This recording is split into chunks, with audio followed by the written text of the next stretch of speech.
Hey, what's up guys? So today's video, I'm going to do my 2,000 mile review on my 23 Can-Am DS Turbo. It's been a pretty good machine. I'm still riding it for this summer. However, it is for sale.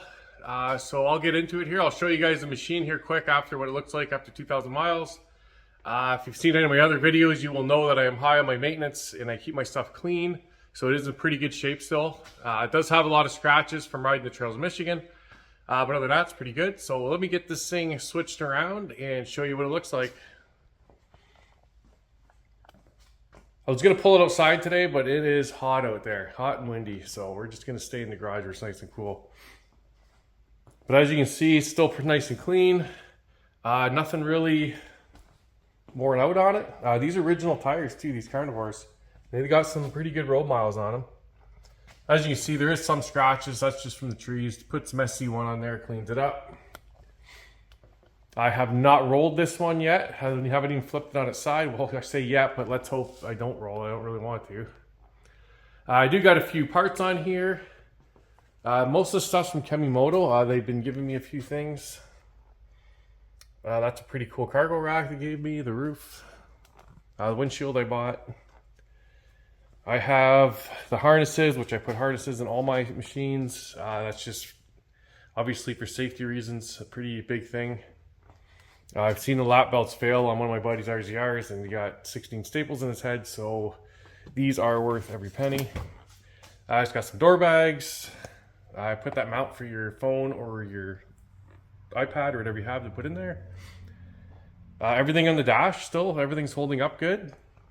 I keep my machine indoors too, so it doesn't get any sun damage on it. And guys, don't forget to check out my vents I make here. It's called sidebysidevents.com. They scoop the air in the cab. They actually work really good. They open and close. It does scoop a little mud. I get some comments, oh, how much mud? Yeah, it holds a little mud, but on the hot days, that thing, I tell you, it keeps the heat around all your legs and everything. It just keeps everything flowing. So don't forget to check those out. Now let's get into my thoughts and the problems I've had with it. All right, so we'll get into, first off, I'll get into the problems and issues I've had with it, which isn't many. If you watched my 1,000 mile review, at 700 miles, they had to put a tranny in this under warranty. It was a defect from the factory, so they covered it. Either way, they were gonna cover it, but it was a defect from the factory after they took it apart and inspected it. So they put a new tranny in it for me. And basically that is the only problem I've had with it. I've never had any running issues, no suspension issues. I got a little clunk in the rear sway bar. I think it's just the bushings finally going. I do keep everything greased. Unless these things just do that, I don't know if they could. But like I said earlier here, there's the original tires are on it still. And I'm pretty hard on it on the road. So these carnivores, I like them. I know some people say these are horrible tires. For what I do, these are great tires. Even with the road bombing I have to do, these are good tires. And yeah, so no other issues really to speak of. I had a little bit of a shifting issue. I'd have to shut it off sometimes to shift it, but it was really dusty conditions and it was getting, I think it was about the third day riding, and I think the clutches just were so packed full of dust. Once I blew all the rollers out, I inspected the clutches. Everything looked really good. These P-drive clutches they seem to hold up really well. I blew everything out, took it for a couple rides, everything seems fine. So I think it might have just, something was maybe sticking in one of the rollers and the clutch just the way it was sitting. If anyone's had that issue, definitely inbox or put a comment on what you found out was a problem. So 2,000 miles, good machine, good reliable machine. In Canada, this machine was, for me, I got it for $30,000 out the door, which I think is a lot of money for these side-by-sides, but it is what it is. This is the 135 horse, which I still, every time I ride it, even in the trails in Michigan, like I don't do no desert riding or dune riding. So it's, the double R, yeah, I've been in them, they're fun, they're a lot faster. But usually I like to go for the higher horsepower stuff, but it was a massive price difference here in Canada for that machine. And for what I do, for a lot of the tight trails I do and all the riding, the bush riding and stuff, I don't really need the double R. And I was kind of glad I didn't go with it because I feel like this might be a little more reliable because it's less horsepower. Basically all the same components, just less horsepower. So that's why I went to 135. It's been a good machine. I don't really find it lacking power. There's a lot of hill climbs I do in Michigan, and this thing does it no problem. It handles the moguls really good. It doesn't have the really crazy shocks on it. It's only 64-inch wide. It's got 3 adjustments on it, and I run it in soft load most of the time, but if I'm in really aggressive moguls, I'll put it in medium. And if this thing soaks it up, like I've crossed moguls, 3-foot moguls at 80 mile an hour, and this thing has no issues with it. So definitely rides good. All the shocks are holding up good at 2,000 miles. Like I said, all the wheel bearings, the bushings. I did have to do brake pads. I got my brake pads on Amazon for $100 for all 4 wheels, and it would have been $100 per wheel with OEM pads. And I've inspected these pads after my last trip because that was basically the first ride on them, and they still look like new. And I'm pretty hard on the brakes, so that's pretty good. And I would say my brake pads went out at, I don't know, 1,400 miles, 1,500 miles, I think I changed them. Or no, maybe, no, actually 1,600 miles, I think I changed the pads. And one thing you guys are gonna wanna do if you buy one of these machines, whether it be the Double R or whatever, I was told to do this and I'm glad I did. As soon as you get it, pull your wheels off, pull your pins out of your calipers, and just put some brake lube on them, and then put them back in. So when you go to do the brake pads, they come out nice and easy. Because I had some guys tell me when they did their first set of brake pads that it was very hard to get the pins out, and sometimes they're stripping the heads on it. So I did that. I lubed up the pins when I first got it, and when I did my brake pads, they came right out. I lubed them up again.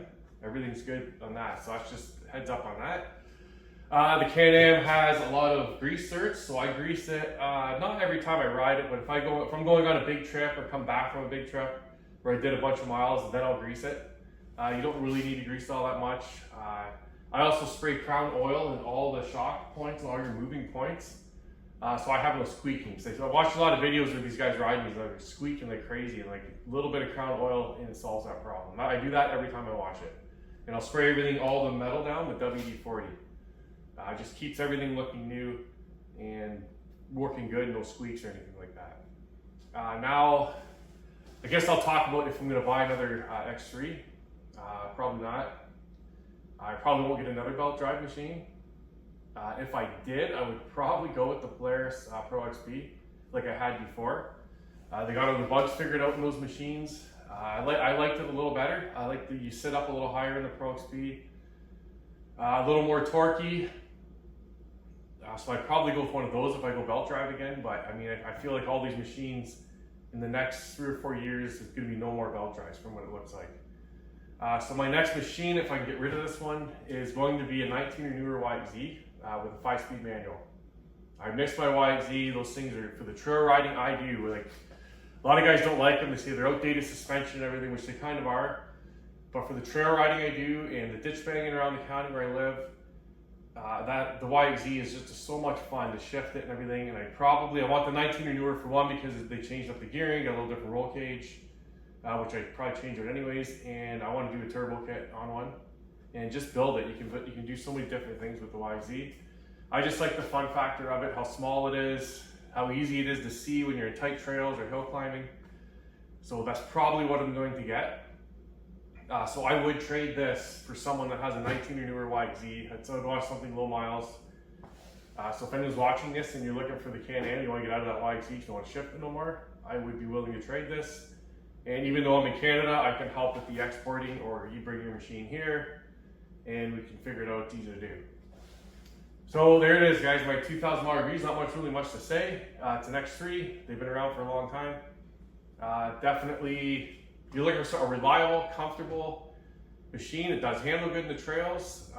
Mainly, the reliability is what I do like about this, but also with the YXZ, it's a very reliable machine. So, like I said, I'm probably not going to buy another X3. Maybe down the road if they come out with a manual version and there's no more belt drive or anything, and they got the Double R, 200 horse, you know, in a new machine, I'd probably consider it. But I'm all done with the belt drives for now. So I'm gonna go back to a YXZ. But this has been a great machine. If you don't want that, not everybody's into the 5-speed or wants a Honda Talon because of the belts. I'll give this thing too. Also, guys, I changed my belt before my last trip at 1,900 miles, and original belt. And I'm pretty hard on it. And that belt I use it as a spare.